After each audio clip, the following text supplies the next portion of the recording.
Hi guys, and today we are at Thor's Power Gym with one of the. Are you the strongest man of Iceland, or you were comparing? So we have two competitions in Iceland strong. So we have two competitions in Iceland.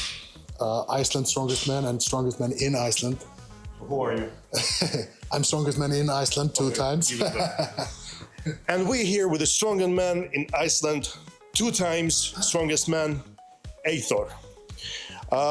For those who haven't been subscribed to my channel before, I was mostly filming myself.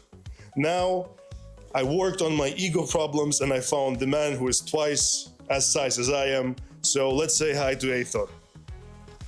Hi. Nothing special today, mainly a broad chat. We'll go downstairs then and work out. Try to get some pump and don't look like skinny little girls in front of Julius. Already start getting questions from my Instagram, and people asking a lot about the supplementation, peptides. I want to say straight away that I tried peptides when they were just popping out like 12 years ago or something. Didn't understand, didn't feel anything, and I do not know any professional bodybuilder that deep into them. What's your opinion on that? In general, in general, I think they are relatively safe. They're not gonna make anybody huge. Yeah, that's the thing. Yeah. They're not making magic. Yeah, they are used in strength sports in general, like a lot. Those recovery peptides, but I'm not gonna lie, I'm not educated enough to go into the depths of them. Yeah. I mean, main point, it's not a magic thing. No, there is no magic thing. And look at him. If there was a magic thing, this guy would have known. No, I've gradually been getting bigger since I was 12 years old. I started lifting at 12. At no point in my career I became huge like this. Like, yeah, there is consistency. Yeah. That's right. And this is the borderline of a question. There's no magic pill. Nothing can make you big, strong, handsome, with a beautiful haircut. Consistency, hard work, and time. But since we talking about consistency, you've been professional athlete for 20 years, something. Not a professional. Not a professional. I started lifting when I was 12 years old. Right away, I got super interested in it. I wanted to be as big as Vin Diesel. I'm a bit bigger than him. But when I was 17 or 18, I did bodybuilding show. Placed low. Mm-hmm. Not the last, but I was low. 2 years later, I did it again. Showed up, pretty good for my age, 19 years old, I think, and I was 4th. Mm-hmm. But I did not like being on stage. I'm not gonna lie. I loved most of the prep. I loved being in the shape and all that, but the stage is not for me.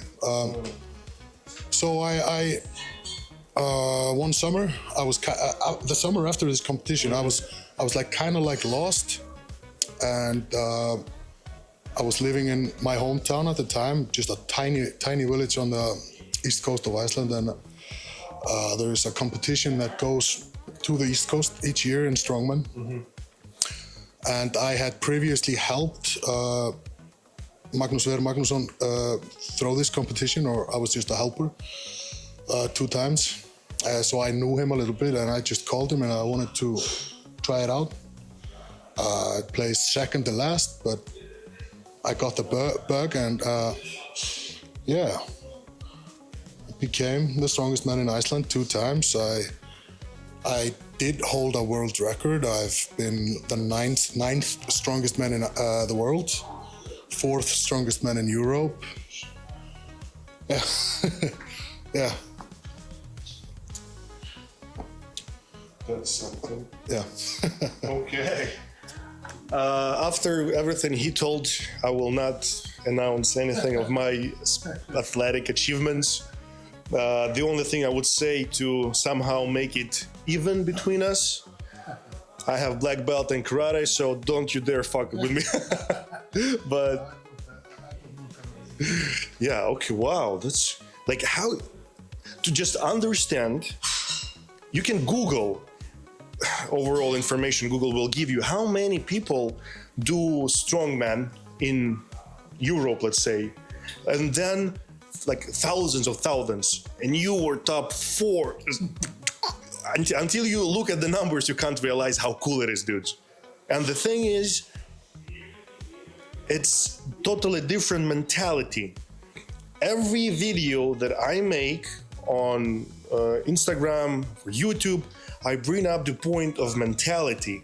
Everything starts from your head. If Aethor, 12-year-old Aethor, wasn't like mentally ready to go over the limit, to lift heavy things no matter what, and dedicate himself to that, he will not be 2 times the strongest man of Iceland. Talking about the first thing we've been asked about the magic something, magic pill, magic injection. No, this is the magic. This is the magic. Because without that, I can guarantee you, we can make a bet actually. Give you whatever you want, but you will never get to any place without being super dedicated and mentally ready. Yeah, for sure. So the way I approached this, and I was not able to do that in bodybuilding. I wouldn't say I had, don't choke on this. Sorry. I wouldn't say I had body dysmorphia, but I was always comparing myself to others. Mm-hmm. Like Vin Diesel. Yeah. I felt like I was too tall for bodybuilding. I felt like I was, everybody else had like an edge on me or something. But when I switched over to strongman, I had no expectations, actually, because I already at, what was it, 19, 20 years old, I had 3 or 4 knee surgeries. Oh. I already had issues with my body, so I just went into this for myself, and my whole career in strongman, I only focused on myself, improving myself. No. At no point I had like a vision, like this summer or this season I want to be in that place. Mm-hmm. The summer after I wanted to be in on podium or something like that, but I never made it personal. I never thought to myself, I'm gonna beat this guy, because this guy is also putting in the work and he's also getting better. So, and that was a really healthy switch in mentality for me. And also I started to box things down, like recovery, sleep, training. I started to box things down, and how can I improve each and everything? That's very important. Yeah. So and that's super important to always be better than yesterday. Progressive overload on every single factor in your life, basically, when it comes to getting better in sports or what you're doing.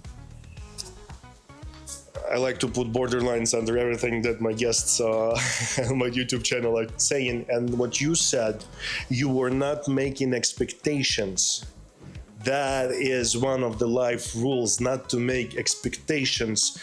Because when it works out as you like it, hooray, nice. If it doesn't, okay, I will try again.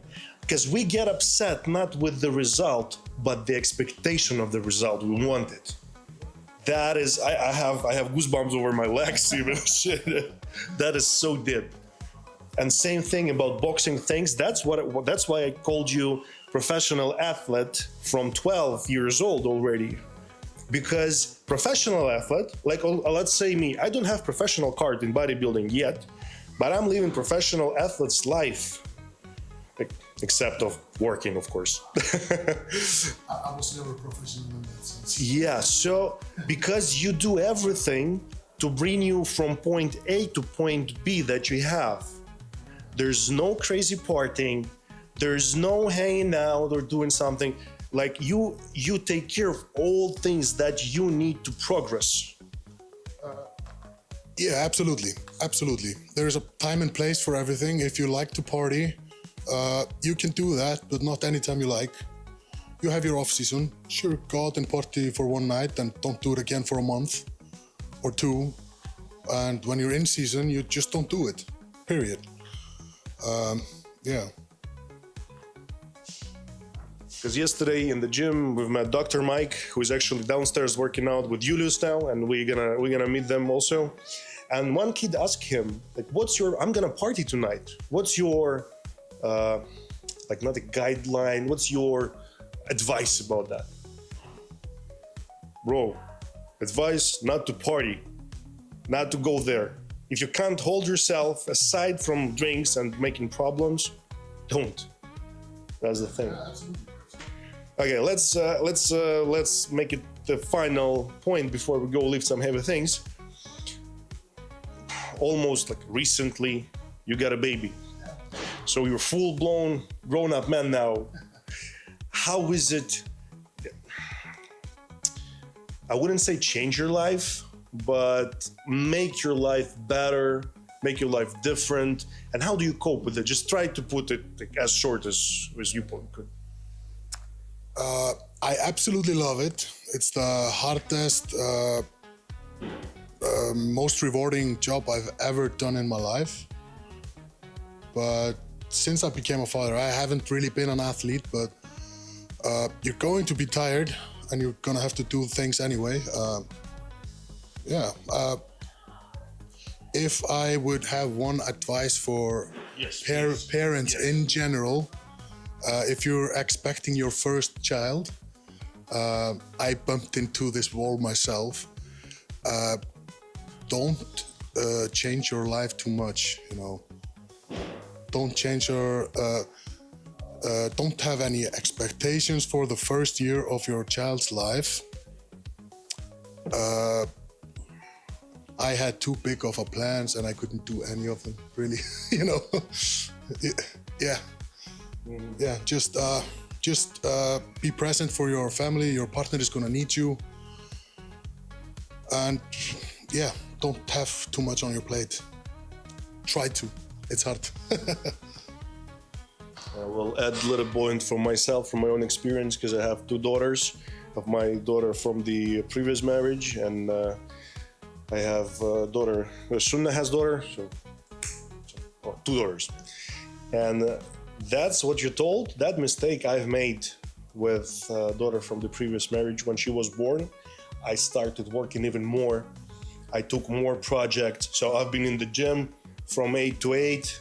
Then I have 2 hours commercial shooting or business meeting. Then overnight, 3 hours until 2 o'clock at night on my laptop, fixing some meetings for the next day. And it ended up with a freaking divorce. Because, like, my wife had, we had money, but she, like, your partner needs you, your child needs you, and it's totally different from what you, from your man's perspective, might see. Yeah.